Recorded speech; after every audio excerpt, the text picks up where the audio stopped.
नीलम गोऱ्हे 2 दिवसात पत्रकार परिषद घेणार। गोऱ्हेंनी मातोश्रीवर केलेल्या आरोपांनंतर टीकेची झोड। पत्रकार परिषद घेऊन गोऱ्हे आरोपांवर उत्तर देणार। उद्धव ठाकरेंनी एकनाथ शिंदेंच्या सहकाऱ्यांचे गुन्हे पोटात घातले। शिंदेंसोबतचे 16 जण दलाल आणि फिक्सर होते, संजय राऊतांचा आरोप।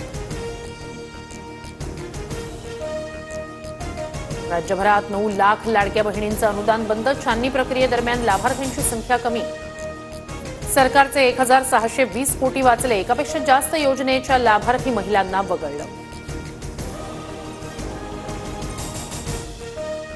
जीवे मारण्याची धमकी आल्याचा इतिहास अभ्यासक इंद्रजित सावंत यांचा आरोप। प्रशांत कोरटकर नावाच्या व्यक्तीकडून जीवे मारण्याची धमकी आल्याचा दावा।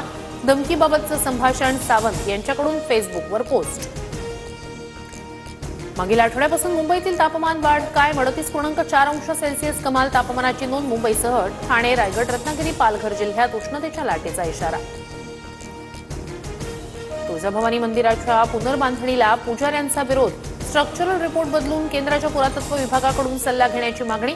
तडे गेलेल्या शिळा बदलून मुख्य शिखर न पाडण्याची भूमिका।